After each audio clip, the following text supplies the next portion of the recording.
This is the Expect Miracles podcast. Enjoy the show. Welcome, everyone, to another episode of the Expect Miracles podcast.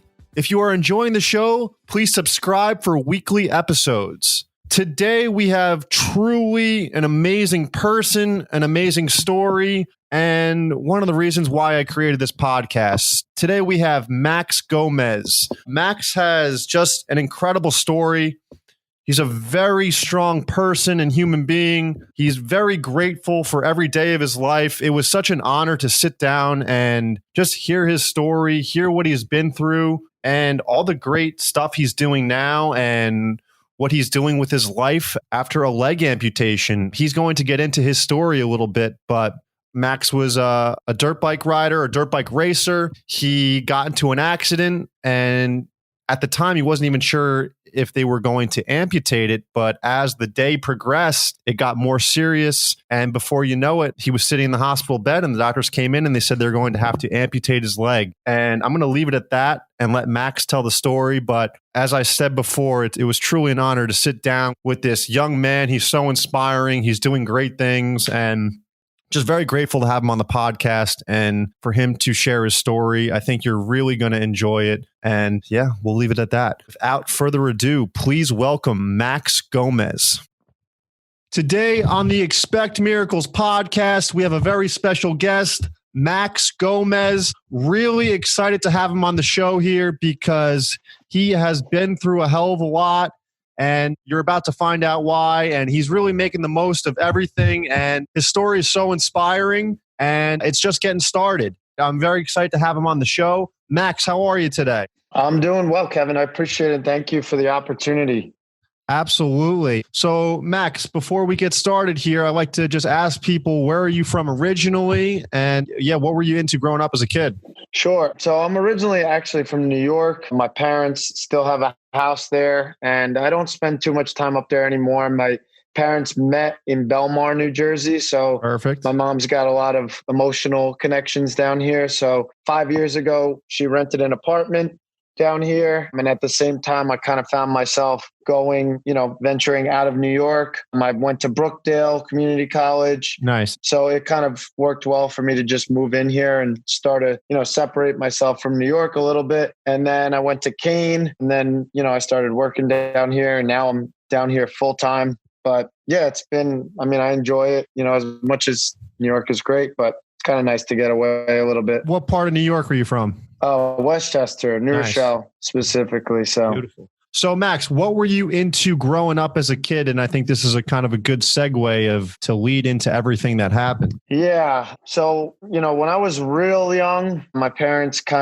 they were very well-rounded. I guess you could say that they always kind of threw me into different things, whether it was like baseball, football, I pretty much tried them all. And for my 4th birthday, my dad was always into motorsports, motorcycles, jet skis, cars, stuff like that. So nice. He got me a small little motorcycle just to kind of see, how I was going to react with it. And I took a liking to it immediately. It was just one of those things. Yeah, like better than baseball, better than basketball. So from there, from the age of like maybe 5, 6, we dedicated more time to that as opposed to the other sports. And then I kind of made it a bonding thing with my dad because, I would ride my little dirt bike to the park and he would kind of chase me down on his bicycle. So he would get his cardio in. Nice. And we kind of made it a fun thing. Yeah. So it turned out to be, in the beginning, it was a lot of fun. And honestly, it would just became more and more fun from there. I mean, as it kind of expanded, we would travel. I would go school Monday through Friday. And then I always knew on the weekends we were going to go away, whether it be, PA or, New Hampshire, north, south. Sometimes we would just go wherever. So, and then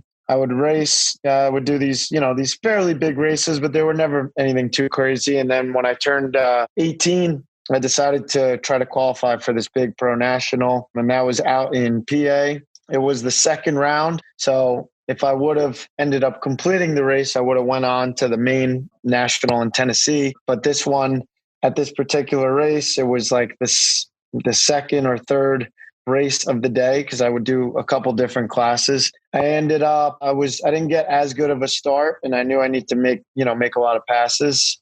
Before you go on, did you have any like weird feeling that day, or it kind of just felt like a regular day, more nervous or anything going on inside? We were like, this is a little different.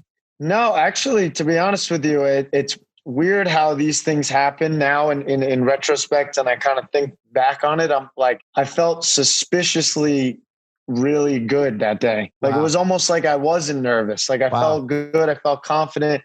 Normally I'm very, it's a nerve-wracking thing. You're on a gate. The way the races work is everybody kind of starts in one spot on a gate. The gate goes down. And then usually if it's a full gate, there's 40 guys and they're all just going into so the first, couple turns are very intense. You're banging into people, all this. So usually my anxiety is through the roof because I'm just kind of waiting, and that day I actually felt really good. My confidence was up. I went for a run in the morning just to kind of get my blood flowing. And at the time it was, I went for that run, and little did I know that would be like one of my last runs that I ever went on with 2 legs. It was like, you don't think about those things, it's just kind of like, all right, well, it's another day. So anyway, the day kind of went on. And how did the first race go? They all went well. I was doing really well. Good. It was like the 3rd or 4th race of the day. And like I said, I didn't get the best start. So I knew I had to make some passes. The track was a little dusty. And so it was tough to kind of get around people because you would, when it's dusty, you kind of slide and there's really only one like good main line or whatever. So to keep the dust down, they water the track. So they were watering the track and they watered like the face of one of these big jumps, and the track was hard packed. So when you kind of put some water down on like that hard pack stuff, it gets real slick, like icy almost. So so I knew, I was coming up to this jump and I could see the shine. So I knew they watered it. I knew it was going to be a little slick. And I had, at the time, I think I was in like 4th or 5th. So there was like 30 people behind me. And I was like, I'm not going to get landed on, because I've had that happen to me. And I was like, shit, you've had people land on top of you? Yeah. I've had my list of injuries is like, it's like I could write a book. But so I was, I'm coming up to the jump. My wheels started to spin a little bit. And I knew in my mind, I'm like, I don't know. Like, you could kind of gauge your speed. And I knew I didn't have enough really to get over. But I was like, I'm just going to go for it, because if I didn't, I knew somebody's going to land on me. So I was like, all right, if I don't make it all the way over, like, I knuckle it. And that was the thought that was going through my head. So I had the gas just to try to get any little bit right to the top. And I just hit it like that was going to happen. And it kicked me. But instead of it kicking me forward, it kicked me like off to the side of the track. So I landed all the way at the bottom of this hill. And it was probably like a 30-foot drop. And then just the impact of, the height being so high up. And then I'm landing in the on like kind of like a slanted surface. So essentially I landed like that. And then just the angle of the dirt mixed with the height, my right foot just, to lack of a better word, it just exploded inside, all the bones there. It was all still together, but everything inside was just a disaster. And we didn't know that till. You land, it happens. What's your immediate thought process? What do you think's going on?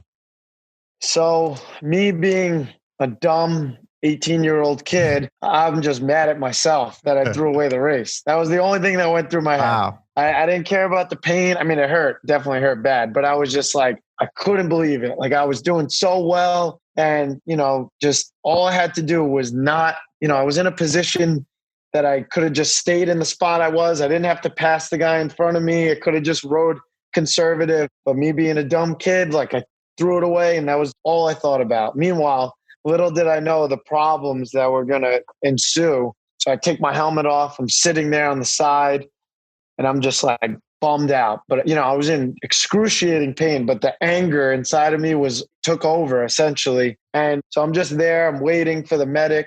He came over. So the medic at the track, so I go over there. He takes the boot off. He's looking at it. And even the medic at the track was like, oh, this really doesn't look that bad. There was no swelling, no bruising. Wow. I think it was just because it was so immediate that it didn't really like set in yet.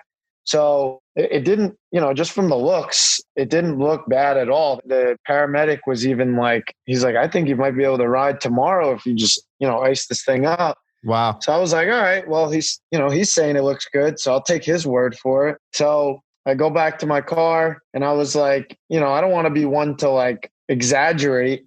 So I was like, all right, I'll just try to deal with it as best as I can. Maybe I can sleep it off. And so I'm at the car and it was just like the pain was just worse and worse. And usually like, with my prior injuries, the pain would come in like waves, but this was like constant. There was like no escaping it.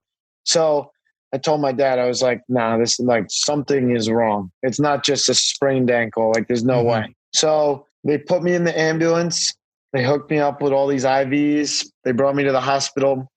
And then that was like when the nightmare really set in. It was like within an hour of being there, I had 10 different doctors in my room looking at, Dopplers, like blood flow, nerve doctors, and then as soon as I get there, they casted it, which looking back, I don't know if, I guess they didn't really have much of a choice with what they were doing, but now that I'm thinking about it, like the cast, I think kind of like it was compressed swelling. Yeah, exactly. So I almost think maybe that wasn't the best thing, but there was no escaping, there was just no blood flow getting to that foot. And hour by hour, it was like harder and harder for them to find a pulse. And then I remember we were there, we ended up staying overnight. It was me, my dad, and my brother, the three of us my brother rides too. So it was always the three of us. So they left the hospital to go get my mom because they realized, things are a little more serious than we thought. So they drove, and we were in Pittsburgh. So they drove 8 hours. Wow. Yeah. So it was a hike. They drove home 8 hours to get my mom.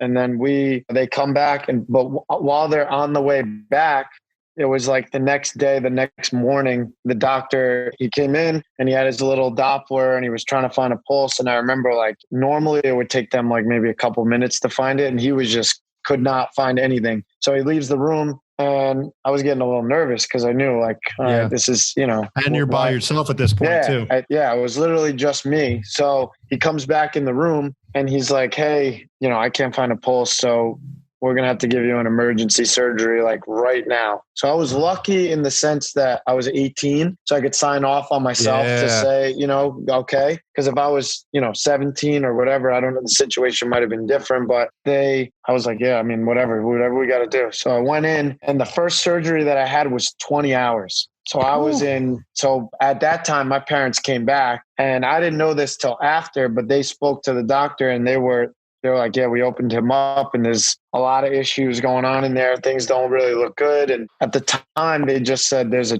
possibility that he's going to lose his leg. And when they said so not your ankle, your leg.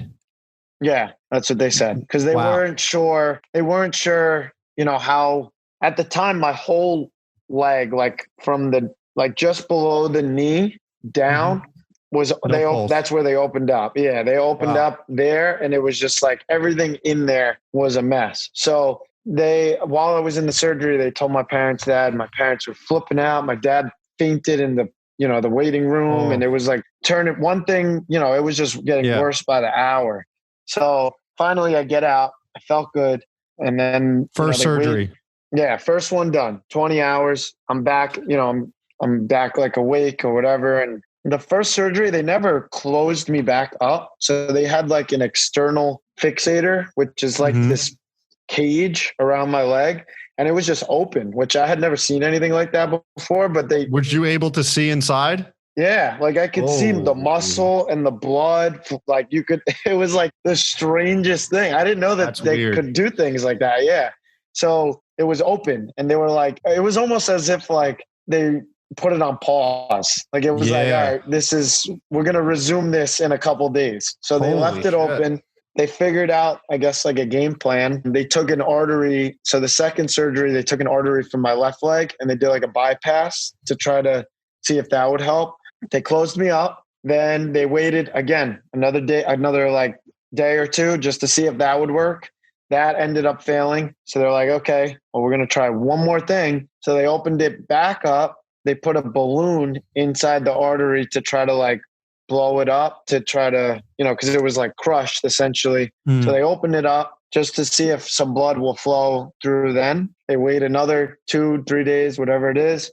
That didn't work. And then it was like crunch time. Like, all right, well, what do you want to, then they gave me the option. Like, okay, you can keep it, but it's dead, or you can cut it off. And that was when my parents really kind of sat me down and they're like, hey, like, and at the time I still had this thought in my head, like, there's no way I'm going to lose my leg. Like, how is that even possible? And that doesn't happen to people. So, but then the reality set in and my parents told me, they're like, listen, like, things are not looking good. And, as a family, we cried and we kind of just talked it over. And they told me, that I think you should, cut it off because you're not going to be able to do anything with this leg. So, I was like, all right, well, everybody's telling me to go this direction. Nobody's saying I should keep it. So I'm not going to keep it just because I want to. So we cut it off, or they cut it off. What's the thought process like there as an 18-year-old kid? Your parents come, they sit you down, they're like, listen, it's looking like you're going to lose your leg. What's the initial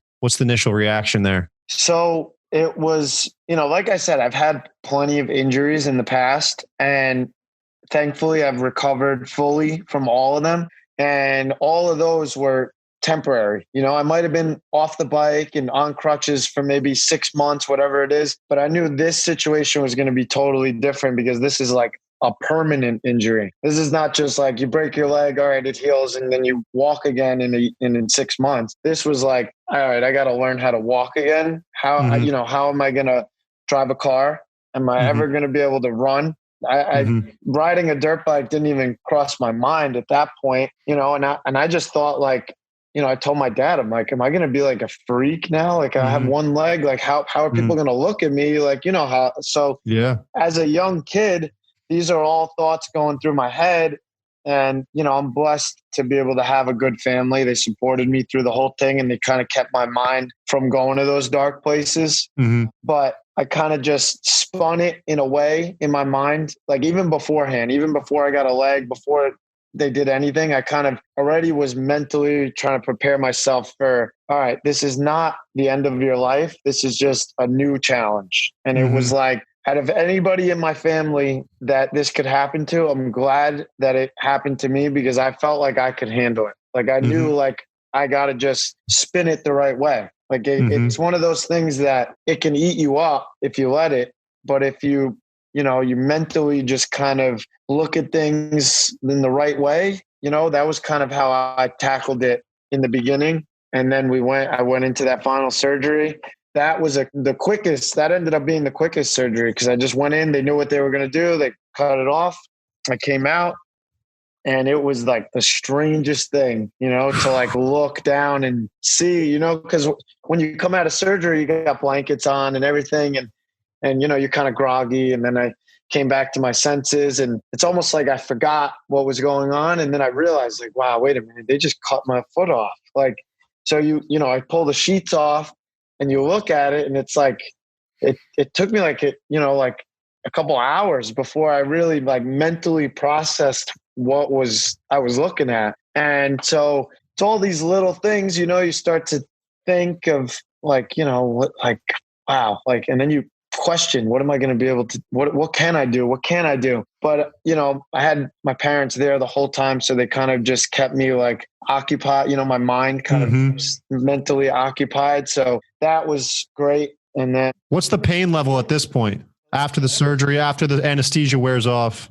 It was weird. It was like, as soon as that surgery was over, I had no pain, literally zero. Like that was like the least amount of pain I had the entire 3 weeks. And so it was kind of suspicious. Like, I'm like, well, how is this so like not painful? And then one of the doctors came in and he's like, all right, well, I just want to let you know, like in the next, 6-7 hours, like you're going to have pain. Like this, you're okay right now. Like the anesthesia might still be kind of affecting you and it still might be in your system. But once it's out, he's like, you're going to feel pain. And I remember like 8 hours to the minute, it was just like, it hit me like a brick wall. And it was like the worst pain. Like it was like they were breaking my leg, but just I was awake there for like hours. And I was gosh, there's nothing you could do because it's not like, there's nothing there. It's just like it's almost like my brain had to catch up. Wow. And so I'm sitting there, and I remember like up to that point, nothing in my life was as painful as that. And it was for like maybe 5 hours. I was just laying there, like, and just, my parents are not big on medication, like any of this pills and stuff. So personally, I didn't really take too much. I tried not to in the hospital, but when that hit, I was like, give me whatever you got. Like, I'll just take whatever you got, just give it to me.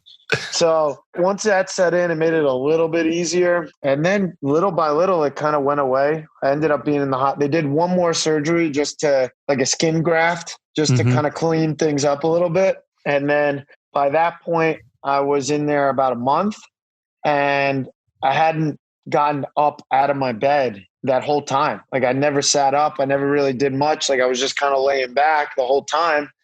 And so I remember, when I got up and out, the first thing they had me do was stand up, and just to kind of get the blood flowing down to my legs again, because I'd been laying, for a month. So as soon as I stood up, that was like another thing that like killed me. Just having the blood flow, like I would feel my leg felt so heavy, and I was just like, the blood would, I could stand up for like maybe 2 minutes, and then I would lay back down because it was so painful. And then I would get up 5 minutes. Little by little, I was, able to get up. And then I left the hospital in a wheelchair. I had one leg. It was all swollen. It was like probably like that big, like huge. Wow. And right now it's probably like, it's just like a bone at this point. So it's where did they cut it off at? Right above my ankle. Okay. So it's very low. It's very low. Yeah. I have a long stump, which is good. Balance wise, it helps to have a longer limb. But it was just, once I got out of the hospital, I was over the wheelchair. I'm like, this thing's so annoying. Like, just give me, I just want to be up and doing my thing. So I was in the wheelchair for like maybe a couple of days, and then they gave me crutches. I was on crutches for a little bit, and then they needed they needed the swelling to go down a little bit more before they could really like fit me for my first leg. I got my first leg like 6 months after I got out of the hospital. And then from there was just like, learn, relearn, walking little by little, like totally weird scenario, to think like I'm 18 and I got to relearn how to walk. But that was kind of, I just kept myself thinking that same way. Like, all right, this is just a challenge. This is not a step backwards. This is just me, I'm a stronger human now than I was before. And I would just think about things like that because, there was plenty of times when I was like, God, this is like the most frustrating thing ever. Like, it was just like, I would be on my leg and I would get like a little sore or like a little like pressure spot, and it would cut open. And then it was like, all right, now I need to be off my leg for a day. I'm back on the crutches, and it just felt never ending. But little by little, things got better. And, 8 years now down the line, I mean, I'm pretty, fully recovered, and I feel really good. I feel strong, and things are good now.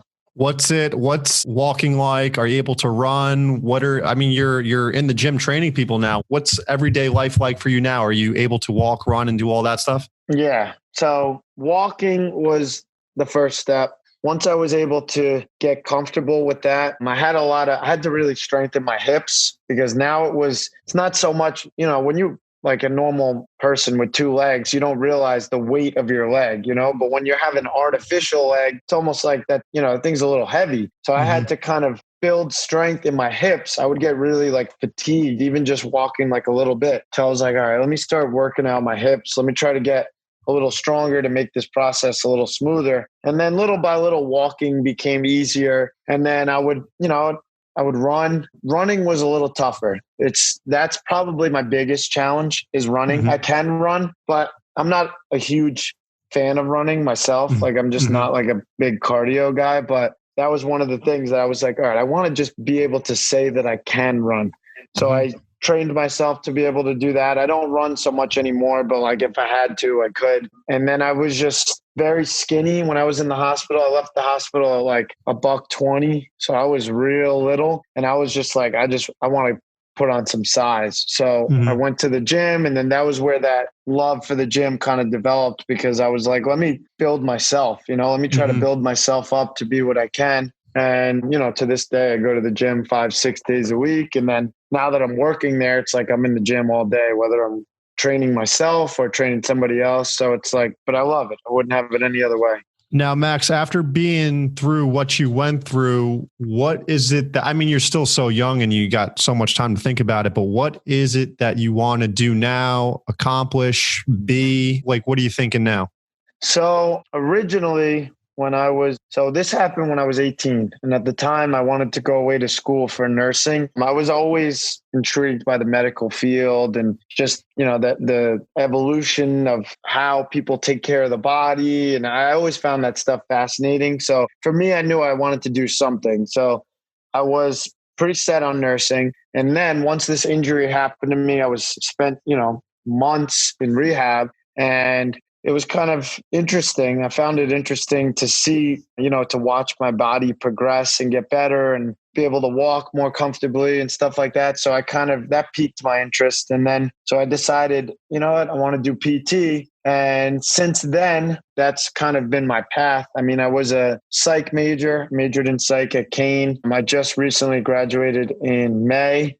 So now I'm in the process of applying for PT school. It's very competitive and it's tough to get in, but yeah. So it's one of those things that right now I'm on the fence of, if I get in, that's going to be a full-time thing and I'm ready for it. I want to do it, but I'm not going to spend my whole life trying to get into something if it doesn't work. So I'm also trying to explore other options. I'm also interested in like potentially doing acupuncture. I know one of my goals is to eventually own my own gym and just kind of run my own little setup on the side that I definitely want to do. So I have a couple of things in mind, but definitely body and health and wellness oriented. You mentioned something interesting before that must have been incredibly hard for you. This was 18 when this happened. You get this injury. All your friends are off to college, having a good time. That must have been a tough mental aspect for you too, right? Going through this. Yeah. It definitely was. Cause I was just set on, like I said, I was like just a naive 18-year-old kid that thinks he's got the whole world figured out. And, couldn't wait to get out of my house, go away, live. I was set to go to a school in upstate New York. I had a couple friends going there and I was just like, I was cruising through senior year. Everything was a breeze. And it was almost like, I got hit with this reality check. In the beginning, it was tough. I mean, I still had that summer in between. Like, this accident happened in May.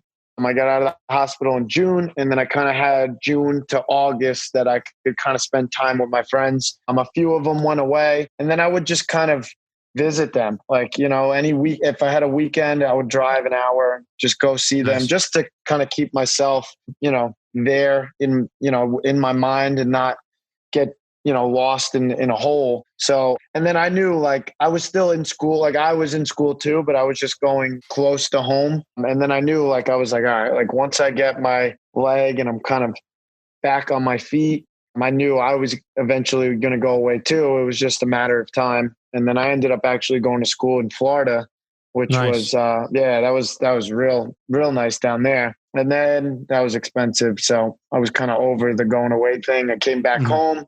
I finished up at Kane and that was it. So would you say you have a greater appreciation? Like it sounds corny to say, but I had a bunch of ice hockey concussions and like nothing, it's very different than what you went through. It's like an injury you can't see, but you're like dying on the inside and every day headaches, blurred vision, dizziness, chronic fatigue. And that was like, every day was like the worst day of my life for 4 years. And then when you finally come out of it, it's just such a blessing to, first of all, be alive and wake up feeling good. And you almost have like a new sense of appreciation for life. And you going through what you went through, it was hell. It was awful. It also made you a stronger person. Do you have anything similar, like a similar feeling to that? Just a little bit of a greater appreciation to be alive? Oh yeah, no, absolutely. I mean, I think like I'm a firm believer that everything happens for a reason. And I think I needed this to realize how good my life was and how good it could be. I think to this day, I wouldn't change it. I wouldn't, if somebody told me you can, take a pill and your leg will grow back, I wouldn't do it. It's just not, this has brought me so many things. It made me who I am. And, every day I wake up, or actually night, I literally have a reminder on my phone that goes off at 10 p.m. every night. And it just says, be grateful, because every day is like a blessing. Every day we wake up, we get another chance to be that much better. And there's plenty of people in this world that wish that, they had what we have. And, even in my case, I mean, there's people that are missing 2 legs. There's people that are missing an arm, paralyzed. Like mine is nothing compared to certain people out there. So for me, it's just like, you can't, always have that positive mindset. Every day is a gift. And that's how you got to live. And being where you're at right now, if you could go back to your old self at 18 and just have a quick conversation with yourself at 18, what do you think you would say to yourself? So do you mean like after the injury or like before the injury? No, like after the injury, like you're going, you have no idea what to expect, and you have a chance to just almost like coach yourself up and just kind of, what piece of advice would you give yourself at that moment?